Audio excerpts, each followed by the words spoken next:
Latinotopía, un espacio de encuentro en el universo podcast para la comunidad latina en Alemania y todas las personas que aman nuestra América Latina.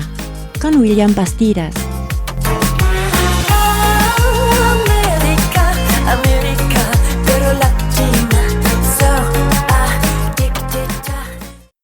Bienvenidas y bienvenidos al podcast Latinotopía, este espacio para la comunidad latinoamericana en Nuremberg, en Alemania. Siempre tenemos el énfasis, son migrantes latinoamericanos que nos cuentan su historia de migración. Pero tenemos esta pequeña serie de 2 episodios dedicado a la lucha por la defensa de los derechos humanos y en los que traemos sobre todo el testimonio, el relato de básicamente, principalmente mujeres que luchan por la defensa de los derechos humanos, por la búsqueda de sus familiares, sus hijos desaparecidos en México y en Colombia. Esta es la segunda parte que hemos grabado y la que dedicamos a un tema muy importante en Colombia y para quien hemos invitado a MAFAPO, que es la Asociación de Madres y Familiares de los mal llamados falsos positivos que están en gira por Europa. Esta grabación la hacemos luego de una visita a Memorium, que es un lugar de recuperación de la memoria histórica de los crímenes realizados por los nazis en Alemania, y hemos hecho la visita con las madres de Voces de los Desaparecidos de México, de Puebla, y hoy hemos hecho la visita con MAFAPO, con las madres de los falsos positivos. Hay un número que nos llamó la atención y que es simbólico en este encuentro y que vamos a mencionar, y es el número 6, porque fueron 6 millones las víctimas de los nazis durante la Segunda Guerra Mundial y en todo el tiempo de gobierno del partido de Hitler, de los nazis, 6 millones.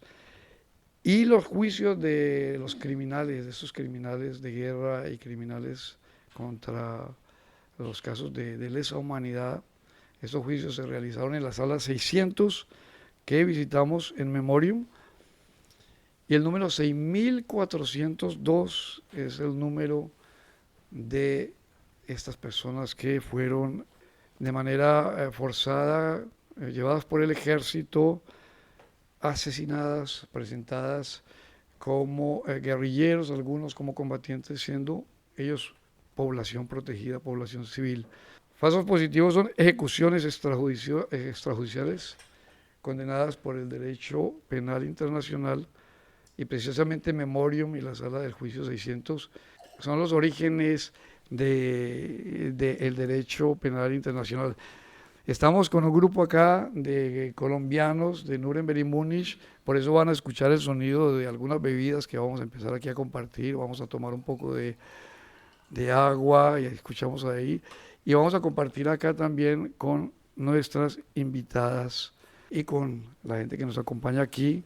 Creo que es el segundo podcast que hacemos live, o sea, con auditorio, así que por eso tenemos ese sonido ambiente tan agradable de estas bebidas que vamos compartiendo. Pero bienvenidas Jacqueline Castillo Rueda Peña y Rubiela Giraldo Valencia, son nuestras invitadas. Ellas están en gira por Europa, MAFAPO. Jacqueline es precisamente la directora, o no es, está al frente, representante de la organización de MAFAPO, y ellos nos van a contar aquí de este proyecto, de lo que hacen. Vamos a hacer primero una presentación de ustedes dos, también del caso, que yo creo que ese caso nos permite entender a muchos latinoamericanos de qué se tratan los falsos positivos. Muchos escuchan esa palabra, falsos positivos, y no tienen ni idea de qué se trata, y estamos hablando de un crimen de lesa humanidad, de ejecuciones extrajudiciales, de crímenes de Estado. Entonces vamos a conversar pues con Jacqueline y con Rubiela. Muy buenas tardes, acá estamos, la gente va a escucharlo en el podcast en la mañana, en la noche, mientras va en el auto, van a escuchar este relato que nos tiene que sensibilizar. ¿Cómo están? ¿Cómo les ha ido en esta gira? Muchas gracias, primero por la invitación tan importante de estar en este espacio y poder dar a conocer estos hechos que fueron reales en Colombia. Soy Jacqueline Castillo, representante legal del colectivo de Mafapo, Madres de los Falsos Positivos de Colombia. Antes de que pasemos a saludar y a conversar con Rubiela Giraldo también, Jacqueline, cuéntanos brevemente un poco el caso que tú representas y el que estás tú denunciando, el que te mueve en esta lucha del caso de tu hermano Jaime. Háblanos un poco de esto para entender un poco de lo que vamos a conversar. Mi hermano Jaime Castillo Peña tenía 42 años, desapareció en la ciudad de Bogotá el 10 de agosto del año 2008 y aparece muerto el 12 de agosto del mismo año 2008 en Ocaña Norte de Santander, junto con los jóvenes de Soacha como guerrillero dado de baja en combate. Gracias, Jacqueline, por el testimonio. Rubiela, en el caso tuyo, tú eres madre nos vas a contar también del caso de tu hijo, un poco de esta historia y qué fue lo que pasó.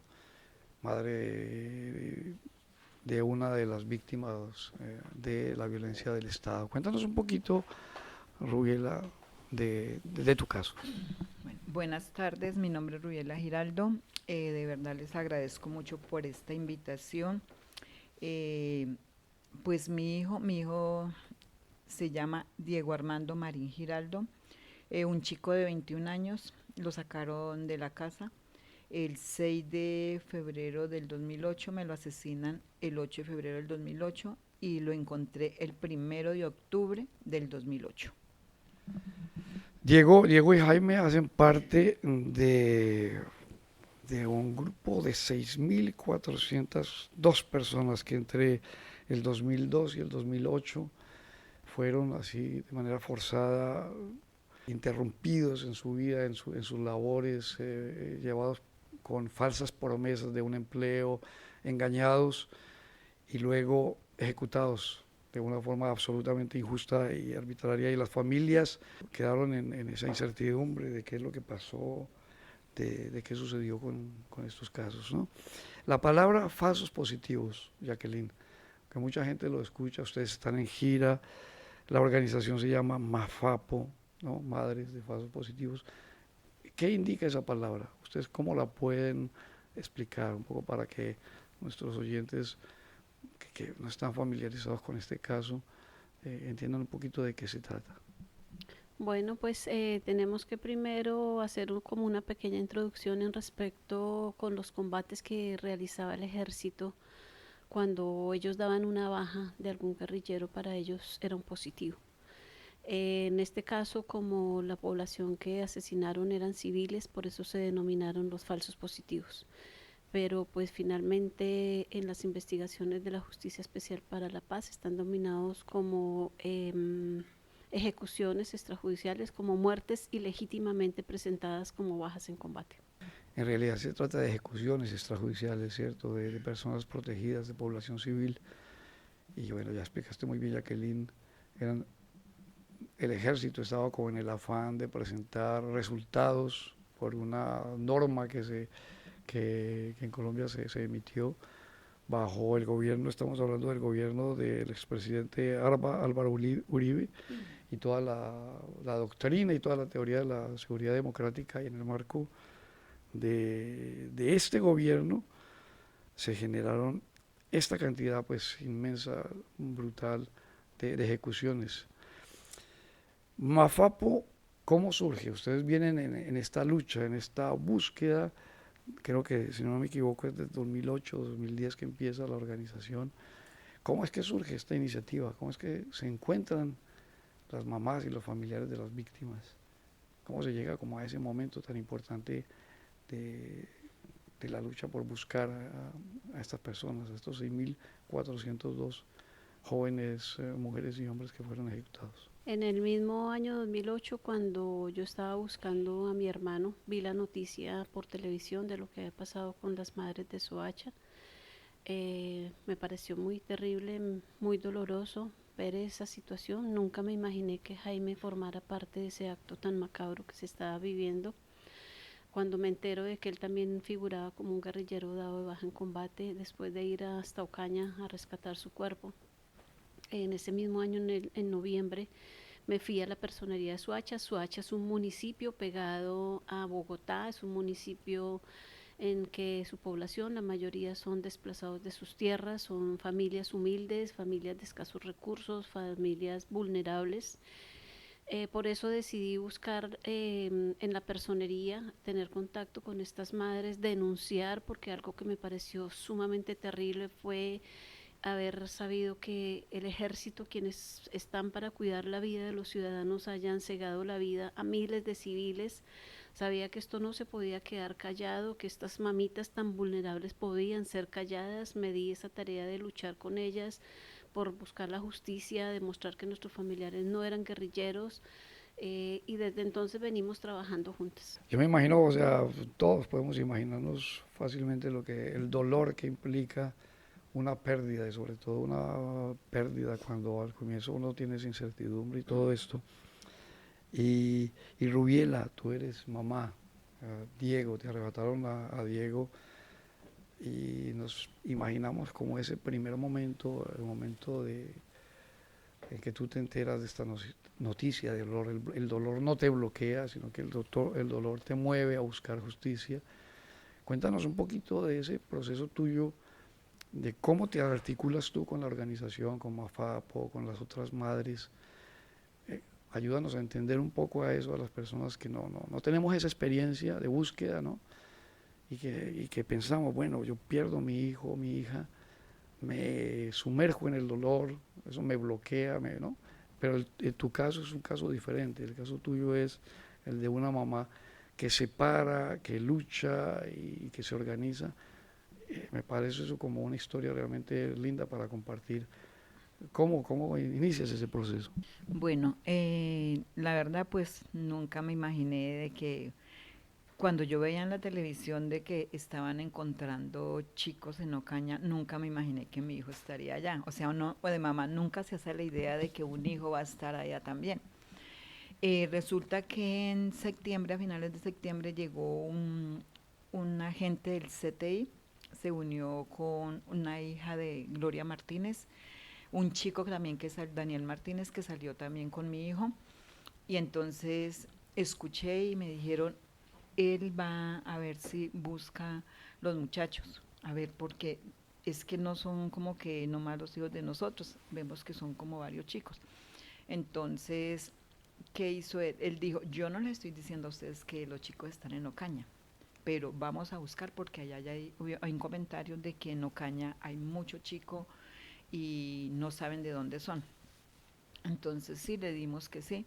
Y a mí me avisan el 1 de octubre del 2008, yo estaba trabajando inclusive, yo trabajaba en la empresa Pat Primo en ese tiempo, y como a las 4 de la tarde me avisó mi jefe, me dijo que me fuera para la casa, que allá me necesitaban. Él no sabía cómo, nunca se atrevió ni a decirme qué fue lo que había pasado. Llegué a la casa y allá estaban mis hijos esperándome ya. Mis hijos, nosotros somos campesinos, mis hijos llegaban del campo, mis chicos, el mayor y los menores estaban ahí en la casa. Cuando llegué y ellos estaban en ese momento pues desesperados, con el dolor. Y ya sabían de que ellos sí se habían dado cuenta primero antes que yo de que mi hijo se encontraba allá en Ocaña. Entonces fue algo muy terrible. Al otro día madrugar, ir a medicina legal, madrugué con mi hijo mayor y fui, mire, a mí no me tocó nunca, gracias a Dios, le doy gracias a Dios porque nunca me tocó ir a ver esos álbumes que dicen que son muy terribles. Simplemente me lo sacaron en una pantalla de uno de los computadores de esos antiguos, me sacaron el rostro de mi hijo. Y sí, era Diego.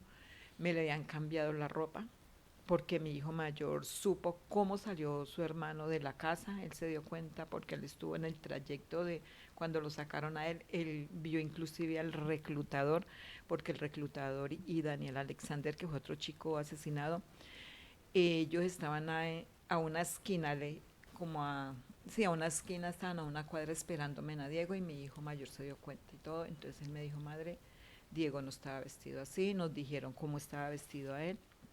A él no me le cambiaron, él llevaba unas zapatillas blancas, no se las cambiaron.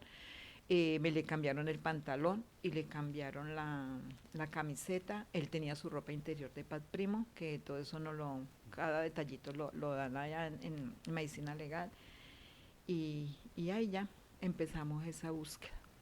Ya, digamos, empezaste a encontrarte con otras mamás, con otras personas, Con otra realidad ya. con otra realidad, y empezar de verdad La vida uno. a cambiar completamente y a optar es definitivamente por... uno se hace preguntas, por ejemplo, la pregunta que ustedes llevan siempre en las consignas es de quién es el responsable, ¿no? Quién dio la orden es el que se ve pues en ¿no? Y empieza con esas preguntas, pero no se tragan esas preguntas, sino que definitivamente empiezan a caminar y a buscar responsables y a buscar justicia. Nosotros precisamente venimos de visitar con un grupo también de colombianos, estábamos acá visitando el Memorium, ¿no? Que es como un lugar un símbolo también de justicia, ¿no? Donde se hicieron esos juicios, y pues también quería preguntarles un poco sobre ahí para ustedes qué ha significado esta visita, el haber encontrado con este monumento, con esta realidad, y vamos a hablar también de los planes que ustedes tienen también de hacer cosas similares para esto del trabajo por la memoria en Colombia, que es tan importante, no olvidar lo que pasa, ¿no? Entonces, Jacqueline, ¿cómo ha sido para ti este encuentro con este lugar, con este espacio de memoria histórica en la ciudad de Nuremberg? En realidad me deja bastante sorprendida conocer toda esta historia que tal vez jamás uno conoció, y me sorprendo cómo es una fiel copia de lo que sucedió en Colombia sobre estos mal llamados falsos positivos a lo que se vivió en la Segunda Guerra Mundial, y lo veo como una fiel copia. Me duele, realmente me tocó las fibras. ¿Y qué similitudes, por ejemplo, encontraste, o sea, al hacer la visita aquí en el Memorio, al encontrarse también se juzgaron crímenes de lesa humanidad, era uno de los 4 puntos pues, de los que orientaban los juicios? ¿Qué puntos has visto como similares de toda esta accionar criminal de los nazis y todo lo que ocurrió en Colombia, en el caso pues de los falsos positivos y eso? En realidad que ver también cómo también estuvo involucrado políticos, población civil, militares, llegar a saber quién dio la orden aquí en la Segunda Guerra Mundial, de quién dio la orden de cometer todos estos crímenes, que es la búsqueda que nosotros hacemos, y llegar a encontrar el verdadero responsable. Sabemos que en el 2002-2008 fue cuando más se acrecentaron estos mal llamados falsos positivos, bajo una directriz creada por el expresidente Álvaro Uribe Vélez, donde decía que de acuerdo a los resultados que diera el ejército tendrían esos beneficios, como era medallas, ascenso, vacaciones, dinero. Como algunos militares aún lo niegan, a decir que bueno, si se dieron cuenta y no hicieron nada, aceptan esos cargos que les han impuesto ante la JEP por omisión, aunque nosotros sabemos plenamente que ellos tenían pleno conocimiento. El mismo ministro de Defensa para ese tiempo, Juan Manuel Santos, tenían pleno conocimiento de todo lo que el ejército sabía. No podemos entender que ellos finalmente no se dieran cuenta de lo que estaba pasando, y pues poder demostrar que se estaba ganando la guerra matando a la población civil.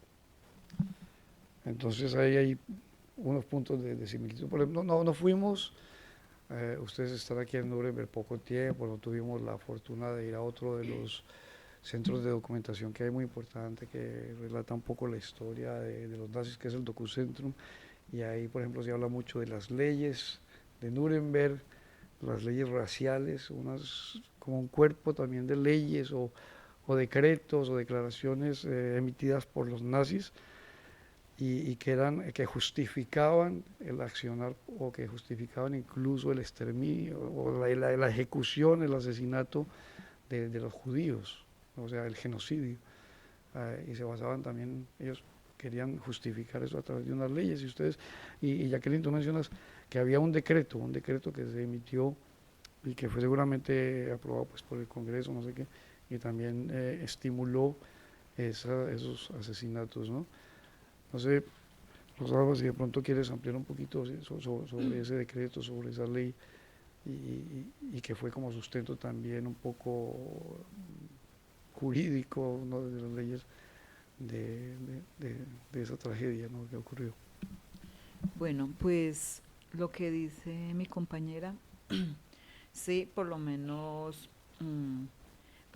ahorita le va a contestar sobre el memorial también, que uy, eso se le arrugó en el corazón. De verdad que así como nosotros que tenemos este dolor, porque este dolor nunca se va a ir. De verdad que este dolor va a durar con nosotros hasta que partamos de acá, de este mundo, siempre lo he dicho. Y claro, a ellos los condecoraban, a ellos les daban condecoraciones, los sacaban del país, o sea, ¿cómo es la palabra? Le daban como estímulos, Estímulos, premios los premiaban. a los Ellos militares los premiaban, para que presentaran resultados, eso, digamos, era como que ellos los premiaban para que ellos, claro, ellos se sentían, imagínense, antes los felicitaban por esos logros que ellos habían cometido, porque cuando mi hijo fue allá, imagínense, él fue a retirar el cuerpo del hermano, él fue a sacarlo, dice, pero mi hermano, ¿por qué vino a dar aquí? ¿Por qué lo estoy sacando de acá, de esta tumba, donde habían 5, 6 cadáveres y tener que sacarlos uno por uno porque en la medicina legal nos dijeron en qué número era el que tenía él, ¿sí? Entonces estaban buscando ese número. Y qué tristeza sacar, dice, ¿por qué mi hermano está acá? Dijo, no, fue que él fue baja en combate, porque él era un guerrillero, dice mi hijo. ¿Y a qué horas fue guerrillero? Si a él lo sacaron, fue un miércoles de la casa y dicen que lo asesinaron aquí en 2 días. ¿A qué horas fue mi hermano guerrillero?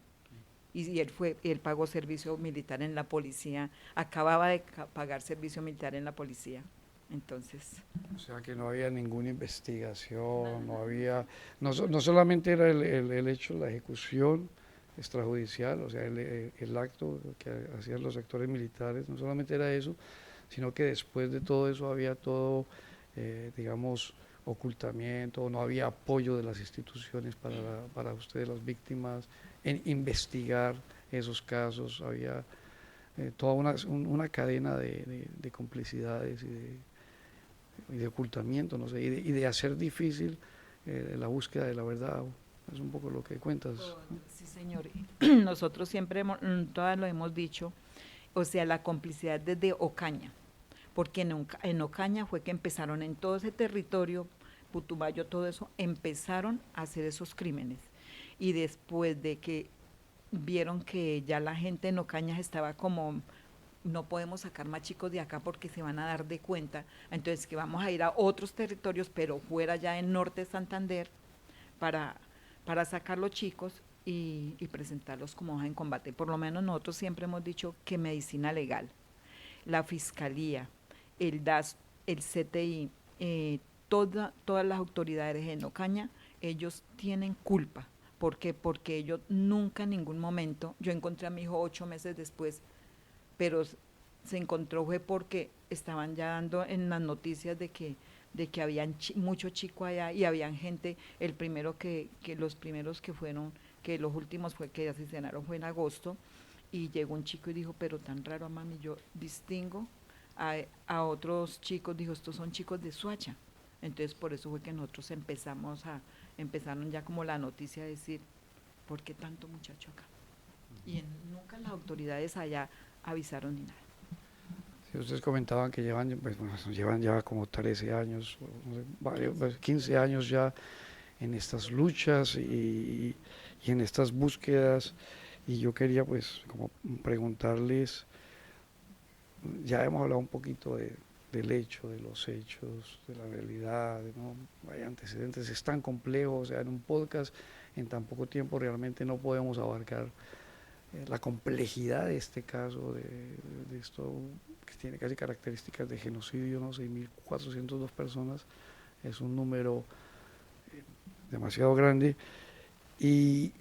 pero también sería bueno como mostrar las conquistas, lo que ustedes han logrado. O sea, ya hemos hablado de las dificultades tremendas que han tenido ustedes, no solamente por los obstáculos que las mismas instituciones han puesto, pero bueno, después de los acuerdos de paz, de todas maneras se comenzó con todo esto de la justicia transicional, con lo de la JEP, y se han dado algunas conquistas, quizás no lo suficiente, pero Jacqueline, de pronto cuéntanos un poco qué se ha logrado, a pesar de que de pronto uno dice son cosas limitadas y eso, pero ¿qué se ha conquistado hasta ahora?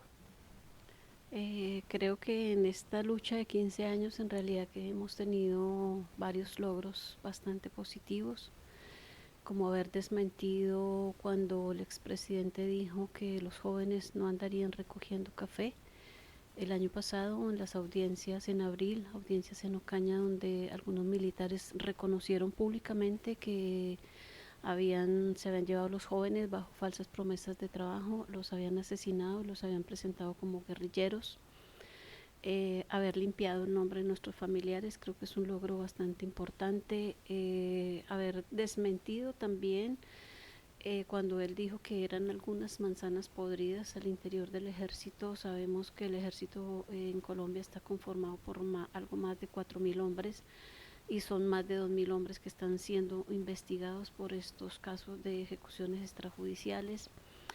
Haber demostrado que sí fue una práctica sistemática con esta cifra que emitió la JEP algo hace ya más de 3 años, cuando en la investigación que está desde el 2002 al 2008, totalmente documentados estos 6.402 casos, que con esto se demostró que sí fue una práctica sistemática. Y la semana pasada, en un evento público, desde el Ministerio de Defensa y desde nuestro presidente Gustavo Petro, haber logrado ese perdón público, que sabemos que no se le debe solamente a estas madres de Soacha en Bogotá, sabemos que es un perdón que se le debe a toda la sociedad en Colombia, es un perdón que se le debe a las más de 6.402 madres que sufrieron este horror.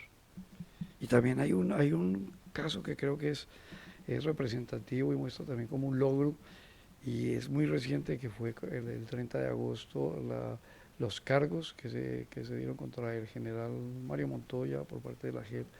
Eso también ¿se puede considerar un logro o hay todavía un camino muy largo por recorrer ahí, Rosalba? Porque te veo como que falta mucho.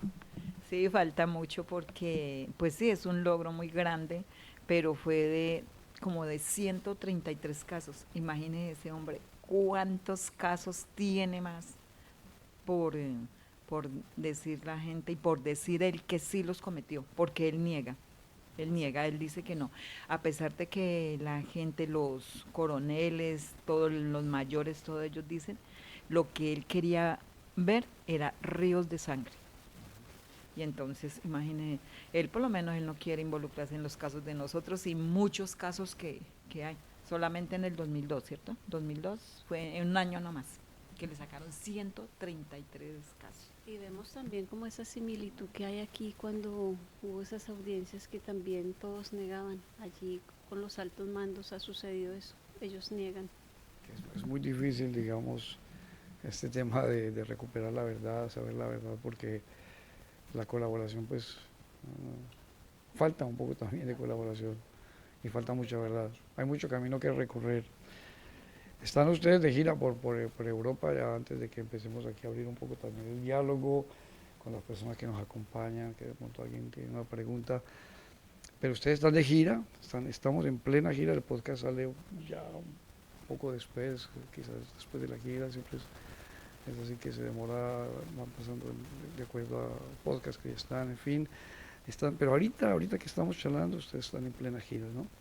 Vienen desde Múnich, han estado en otros lugares.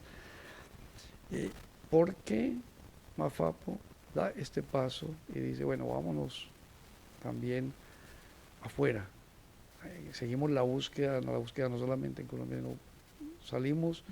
¿Y qué intención hay, qué propósitos tienen las mamás, los familiares, recorriendo también estos países, hablando, comunicándose con la gente?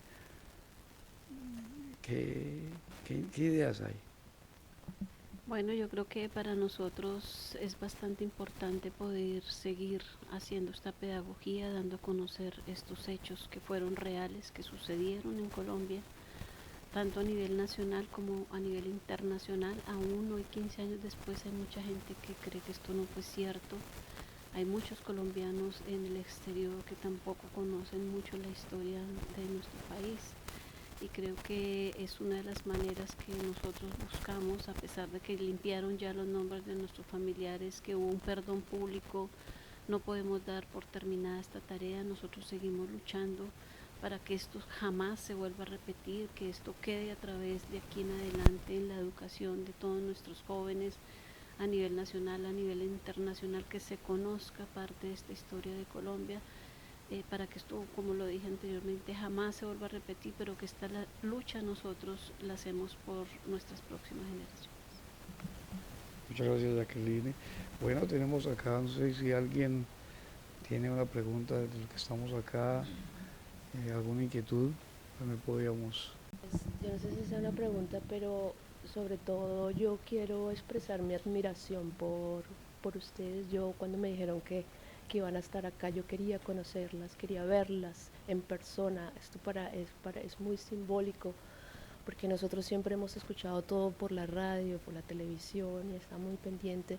Y yo quiero expresarles mi admiración por todo lo que hacen y decirles una voz de esperanza para que eso que vieron hoy, lo que vimos hace unos minutos aquí en Nuremberg, se haga realidad también en Colombia, y también haya un juzgado que castigue a las personas que están detrás de ese horror que pasó en nuestro país. A mí se me eriza la piel cada vez que pienso en eso.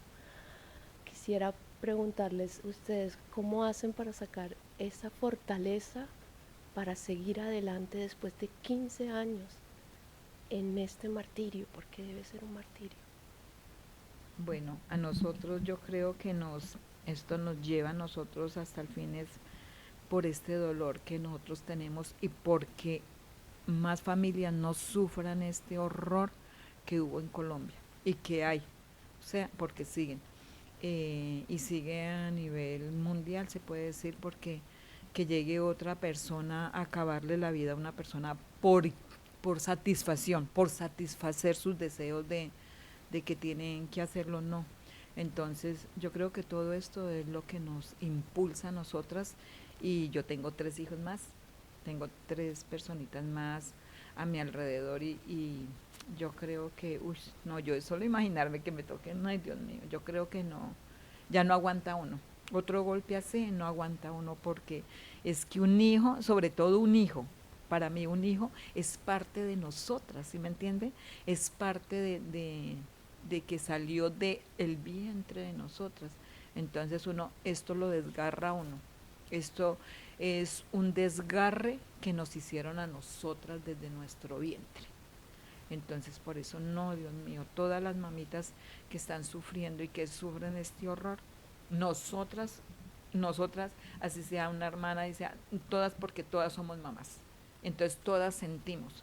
Y las hermanas que están luchando por eso, es porque ellas son mamitas también, y ellas, de solo imaginar que un hijo se lo toque, eso es destrozarle a uno, le van destrozando su vida. Yo personalmente, yo hablo que, o sea, para mí mis hijos son mi motor de vida, porque yo ya, mi esposo se fue también, se partió hace 27 años, entonces para mí mi motor son mis hijos, y donde me lleguen a tocar otro hijo, yo creo que yo ya no aguanto. Bueno, yo quería preguntarles qué necesitan ustedes de nosotros, de la diáspora que está alrededor del mundo colombiana. ¿Qué podemos nosotros aportarles a ustedes? ¿Qué podemos hacer para, no sé si mitigar o ayudar en su lucha o difundir? Pero cualquier cosa que nosotros podamos hacer, a mí me encantaría saber cómo hacerlo, porque a veces uno quiere ayudar, pero uno no sabe cómo. Sobre todo con un tema tan doloroso, tan delicado, y de pronto uno, por querer ayudar, termina entorpeciendo el proceso. Entonces, por eso quiero de boca de ustedes dos saber qué necesitan y simplemente hacerlo y ojalá pasárselo al resto de nuestra gente que está fuera de Colombia para que lo repliquen y para que lo hagamos más grande con el tiempo. Y ha sido muy emocionante verlas y escucharlas estos días. Muchas gracias.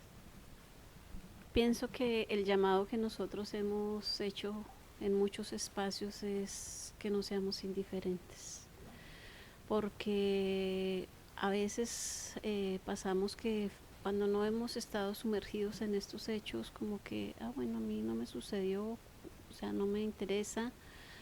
Creo que ustedes son multiplicadores. Nosotros seguimos trabajando a nivel de colegios, de universidades, dando talleres, dando a conocer estos hechos y que ellos sigan replicando todo esto, que de alguna manera nosotros también queremos contribuir a esa paz que tanto necesita Colombia. Tenemos que reconciliarnos, pero pues es una palabra aún todavía grande para nosotros, porque deberíamos primero comenzar por conciliarnos. Colombia ha sido un país que jamás se ha conciliado, y para poder llegar a la reconciliación se debe conciliar. Para poder llegar a ese perdón necesitamos verdad.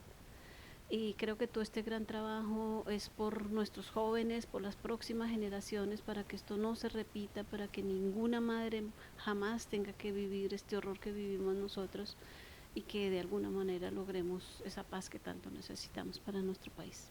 Ha sido un trabajo maravilloso desde los artistas que nos han acompañado. Hemos aprendido a pintar, a hacer murales, aprendimos serigrafía, sacamos ya un libro, fuimos enterradas en la tierra. Hoy, 15 años después, podemos decir que podemos sanar a través del arte, y las personas profesionales desde distintas profesiones que nos han acompañado en muchos espacios, en realidad que ha sido bastante positivo para todo el trabajo de nosotros. Gracias. Bueno, la gira sigue, estamos recorriendo un poquito de Nuremberg, vamos a ir, luego del podcast, vamos a ir a la calle de los derechos humanos. Nuremberg se ha declarado la ciudad de los derechos humanos y tiene muchos espacios de memoria, precisamente porque tiene un significado muy grande esta ciudad, o fue muy significativa para los criminales, o sea, para los nazis. Era la sede del partido nazi, y la ciudad ha tomado conciencia de su papel histórico en términos de promover, no sé, como la memoria histórica, no perder la memoria, porque un pueblo que olvida su historia está condenado a repetirlo, lo hemos dicho, insistido. Llama mucho la atención que en Colombia ya no en los colegios no se enseña historia, según entiendo, es como algo supremamente extraño, y la idea es precisamente, yo creo que conocer la historia y hacer memoria, y por eso yo quiero como conversar con ustedes, porque ya lo habíamos conversado un poquito cuando estábamos caminando por Memorium, como los planes, las ideas que hay en relación con mantener la memoria de ustedes viva, de las madres, de los familiares, de los mal llamados falsos positivos. ¿Qué ideas hay, qué planes, qué sueños tienen ustedes, Rubiela? Pues referente a lo que nos pregunta, eso es lo que nosotros estamos haciendo cuando nos invitan a universidades y a colegios. Eso es lo que nosotros hablamos, que esta historia quede como una historia de, por lo menos, Simón Bolívar, de todos ellos, que así debe quedar plasmada esta historia, porque es que esto es una realidad, esto no es mentira, y estamos hablando personas que lo estamos viviendo en carne propia, ¿sí me entiende? Esto no es un invento que nosotros nos dio, estas viejas locas no les dio por inventar de que nos habían matado un hijo o un hermano o un esposo, sino que esto es la realidad y la verdad que estamos viviendo en Colombia. Y Jacqueline, algunas ideas que tienen ustedes, sueños para mantener así viva la memoria y para, no sé, como para hacer este tipo de monumentos, de lugares de encuentro. En realidad que vienen unos proyectos bastante lindos por trabajar. Si bien sabemos que Soacha es la punta del iceberg de los falsos positivos, ojalá cuando ya esté construido el monumento que tanto anhelamos, que en marzo de este año nuestro presidente Petro nos dio ese apoyo para la creación del monumento en memoria de esas 6.402 víctimas, sea un lugar de reflexión, un lugar de memoria, un lugar de exposición, un lugar de encuentro, y que se declarara Soacha como, no sé, la memoria del país, tal vez, sobre los falsos positivos. Y alternamente estamos trabajando con un memorial. Sabemos que esa cifra de esos 6.402 aún sigue siendo muy cuestionada. Entonces, junto con el Centro Nacional de Memoria Histórica, estamos trabajando sobre ese memorial que se va a hacer en donde se está construyendo el Museo de la Memoria en Bogotá. Todo el primer piso va a estar diseñadas las paredes para poner los nombres de estas víctimas, no solamente los casos de los falsos positivos, sino de muchos hechos victimizantes que ha vivido Colombia. Y creo que sería maravilloso para la memoria de todas estas víctimas tener ese lugar de memoria tanto en Soacha como en Bogotá. Bueno, a veces escribe la gente cuando escucha los podcasts, escribe que quiere entrar en contacto, a veces pues, invitamos a veces a un artista, a veces tenemos en el podcast a un músico, no sé, y también hay activistas sociales que hemos tenido, la gente quiere, como decía Liliana ahora que hacía su comentario, cómo se puede ayudar a gente que se comunica, cómo entrar en contacto con ustedes para, de pronto para intercambiar ideas, sueños y cosas. Ustedes cómo están presentes en internet, creo que es muy fácil, Mafapo pues está muy presente en documentales, en cosas, pero cómo puede la gente así comunicarse si hay redes sociales y todo eso ustedes tienen? En realidad nos pueden encontrar allí como @Mafapo Colombia, estamos en el Facebook, Instagram, Twitter, el correo electrónico es mafapobogotá@gmail.com, ahí está mi número de contacto, yo soy la representante legal y se pueden comunicar conmigo. Bueno, quería darle muchas gracias por este encuentro, para haber sido también de verdad muy importante estar con ustedes. Eso lo llena a uno de fuerza, ver el trabajo que ustedes hacen, que es tan inspirador. También aquí querías agregar algo.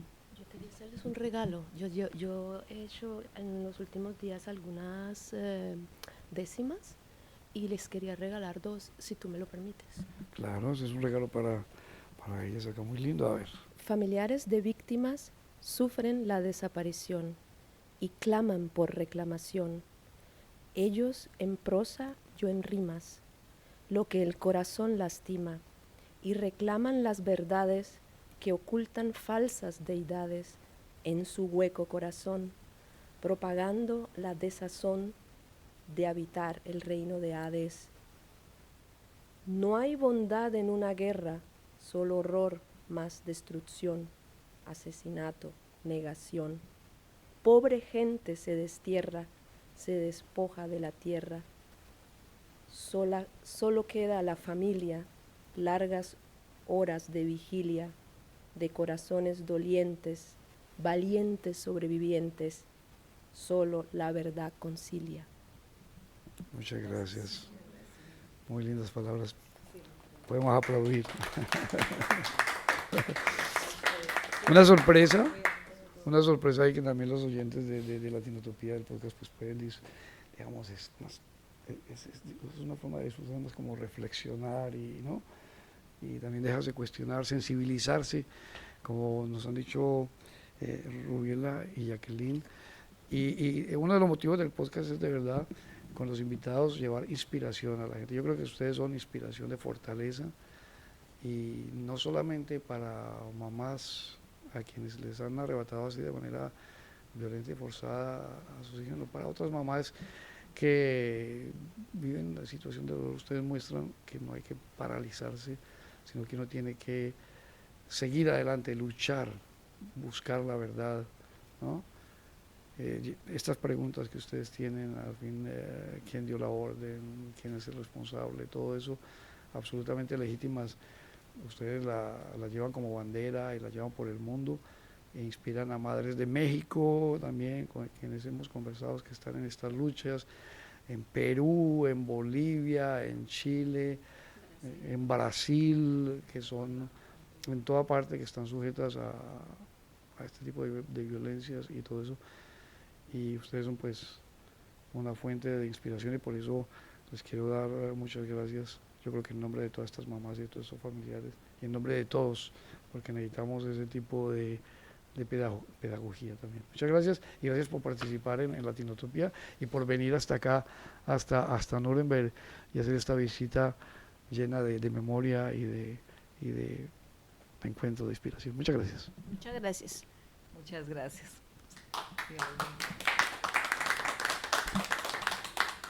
Y no lo olviden, Latinotopía, suscríbanse al podcast, estamos en las redes sociales también. Y quería darle muchas gracias a Memorium, que nos dio también la posibilidad de estar allí. Estábamos como prensa y como multiplicadores de Memorium. Muchas gracias. Y a la Ecobiro, Oficina Ecuménica de Múnich, por también facilitar y ayudarnos en esto. A Alejandro Pacheco, que nos ha acompañado también en este podcast y en esta visita. Muchas gracias. Alejandro ha estado muy pendiente de nosotros desde que llegamos acá. Ese hombre debe estar, mejor dicho, también es exhausto. Muchas gracias y hasta un próximo podcast.